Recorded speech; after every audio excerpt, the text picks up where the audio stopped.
Salut Salam les Bousquets, j'espère que vous allez bien. Aujourd'hui, on part sur la vidéo réaction du tirage au sort de la Ligue des Champions 2025-26.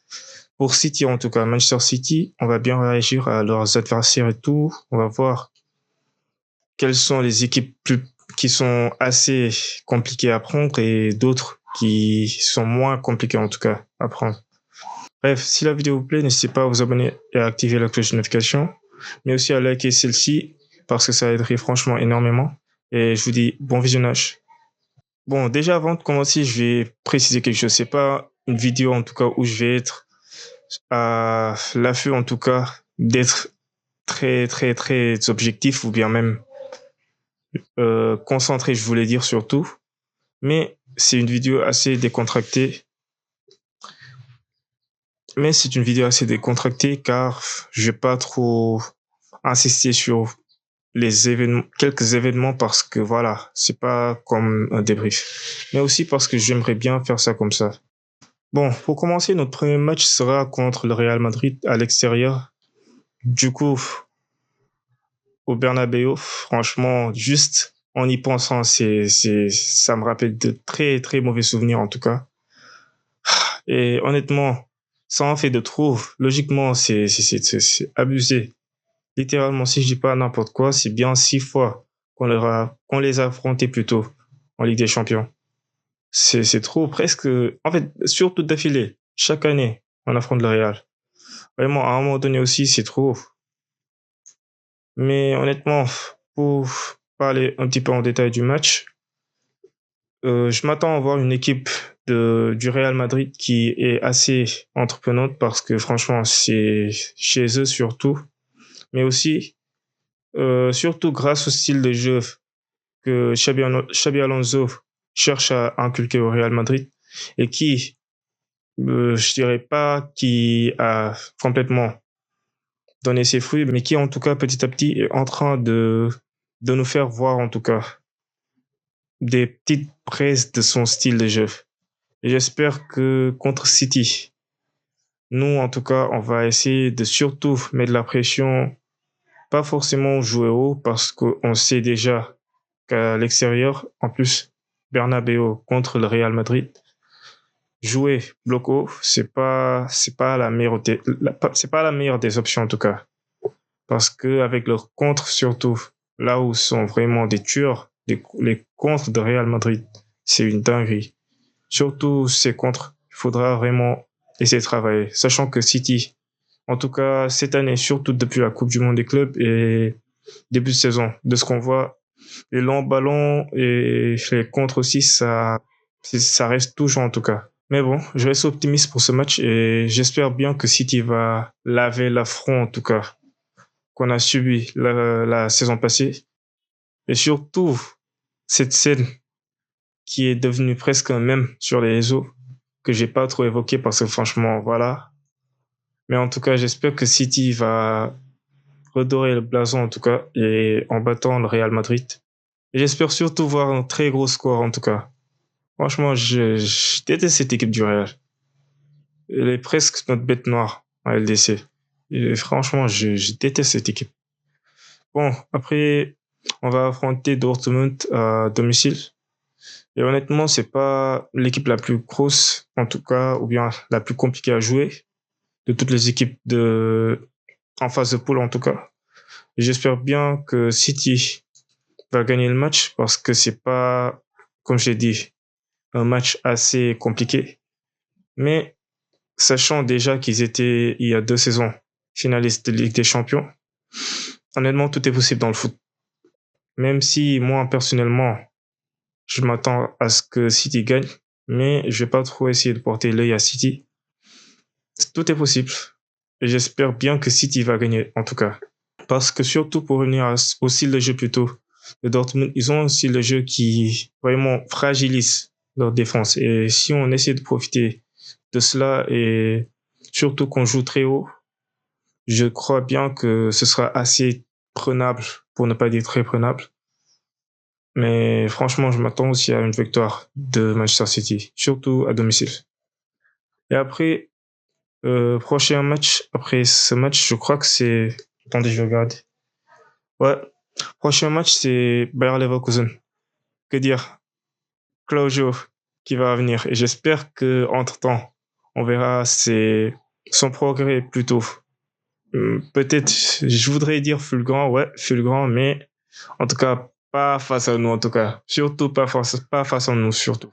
Parce que honnêtement, je dirais pas que j'aimerais un match facile, mais en tout cas, si le match pourrait être bien et qu'on gagne, c'est déjà bien. Mais en tout cas, au meilleur, au pire, qu'on gagne. C'est juste ça le plus important, en tout cas, de gagner le match. Parce que déjà, c'est à l'extérieur, si je dis pas n'importe quoi. Ouais, c'est bien à l'extérieur. Du coup, sachant que c'est une nouvelle équipe, je veux dire renouvelée, avec Tenak aux commandes maintenant, et un effectif presque quasiment renouvelé, avec surtout Granit qui, si je dis pas n'importe quoi, qui est à Benfica, si je dis pas n'importe quoi, je dis bien.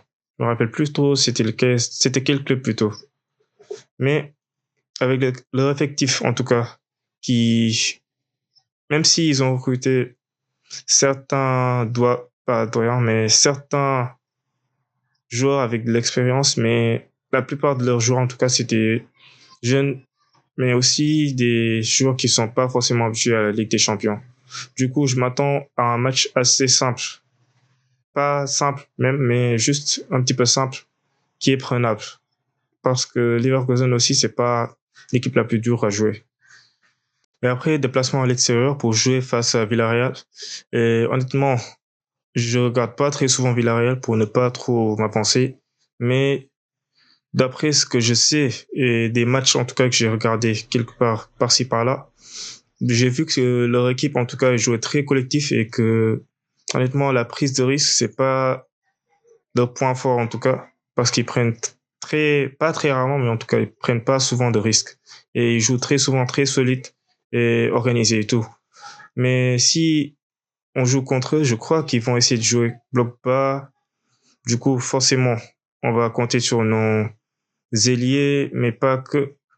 Surtout, surtout, pour moi, ce sera soit Ryan Cherki ou bien Phil Foden qu'il faudra mettre en 10 pour vraiment, en tout cas, fragiliser ce bloc qu'ils vont sûrement mettre.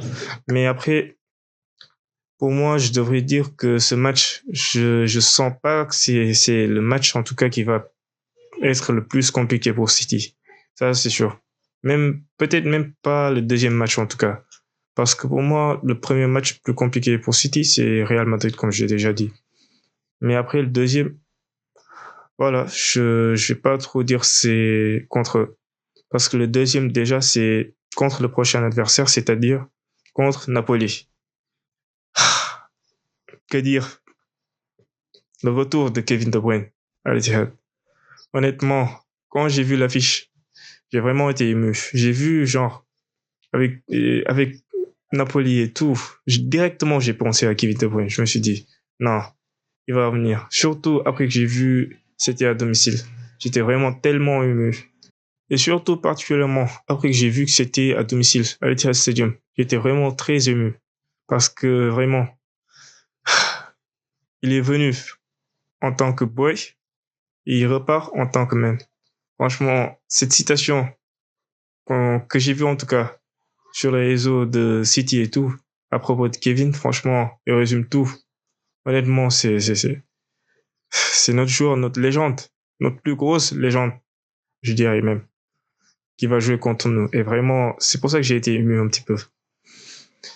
Et j'espère en tout cas que nos joueurs vont pas surtout tomber sur ce piège de ouais, c'est Kevin, c'est tout et tout, on va pas ouais, bref, vous avez capté. Honnêtement, j'espère qu'ils vont pas trop être assez émus comme moi. C'est des professionnels, n'oublions pas ça. Mais voilà, c'est toujours des humains. Mais honnêtement, ça m'a ému en tout cas. Mais surtout, faut pas trop tomber dans ce piège en tout cas, parce que franchement, cette équipe de Napoli, faut pas oublier que c'est la première de son championnat en tout cas. Devant des Inter, des Milan et tout, c'est vraiment la première et c'est pas rien en tout cas. Du coup, je dirais pas que c'est aussi un match très compliqué, mais assez compliqué en tout cas. Franchement, avec tout le contexte et tout ce qui va avec, même si c'est à l'Etihad, déjà le contexte seulement annule ça, je crois, vraiment parce que le contexte il est assez particulier. Mais bon, franchement, ce sera assez compliqué pour des vrais. Mais j'espère toujours aussi une victoire de City, évidemment. Et après, bon, on va jouer contre Bodo, si je dis pas n'importe quoi. Franchement, c'est une équipe que je vais même pas essayer de faire le connaisseur de je sais pas quoi. C'est une équipe complètement inconnue du bataillon. J'avais jamais vu cette équipe jouer un seul match entier, jamais. Peut-être des séquences et tout, mais un match en entier en tout cas. Non, j'ai pas vu en tout cas. Même si hier jouaient et tout, et ils sont qualifiés, mais en vrai, j'ai pas regardé. Du coup, je vais pas essayer de m'avancer à faire, comme je l'ai déjà dit, le connaisseur ou bien, voilà, le savant en matière foot. Franchement, voilà, j'ai pas plus que cela parler d'eux. Mais bon, après cela, on va jouer contre Galatasaray. Et j'ai vu sur les réseaux, on parle de Léo Sané et tout. Ouais, c'est pas le plus émouvant ni le plus marquant des joueurs face à qui on va jouer en tout cas. Mais bon, comme je le disais, c'est pas forcément le joueur qui vraiment va être le plus marquant des joueurs contre qui on va jouer surtout. Mais c'est toujours un ancien de City. Du coup, voilà. Mais personnellement, je serais même pas ému parce que voilà, il a quitté City depuis très très longtemps. Du coup, pour ce match, je crois que franchement, je suis pas mitigé ni même pas fixé parce que je crois personnellement que City va s'en sortir, pas franchement largement, mais je crois que City va s'en sortir pas aussi très compliqué. Juste pour ne pas trop mettre l'œil à City, mais je crois que on va gagner personnellement. Et pas très compliqué ce match personnellement pour moi. Et dernier match face à Monaco. Et pour dire vrai, c'est une équipe que je regarde souvent. Du coup, franchement, leur équipe, elle est assez solide. Mais honnêtement, même si ils ont une équipe assez solide, peut-être le retour de Pogba va, s'il recommence surtout à jouer et qu'il reprend le rythme, peut-être que ça va vraiment très, très élever même la puissance de l'équipe. Mais bon, honnêtement, je reste toujours optimiste, très optimiste même, vis-à-vis de ce match. Et je crois personnellement que City va gagner. Pas forcément de manière très simple, mais en tout cas, je m'attends à une victoire de City. Et j'espère surtout une victoire de City. Pour, si dans le cas on gagne tous nos matchs, j'espère aussi être premier en phase de poule. En comptant les GA, goal difference et tout, j'espère être premier. Mais bon, si la vidéo vous aura plu, n'hésitez pas à vous abonner, comme j'ai déjà dit, mais aussi à liker la vidéo et à commenter. Franchement, dites-moi, même si je sais que des fois, il y a certains qui regardent mes débriefs et tout, qui sont pas forcément citizens, dites-moi, parlez-moi de vos équipes et tout. Si vous jouez si vous supportez surtout le Real ou bien une autre équipe, ouais, n'hésitez pas à commenter. Comme ça, on va discuter sur les commentaires et tout. Et franchement, à la prochaine. Ciao.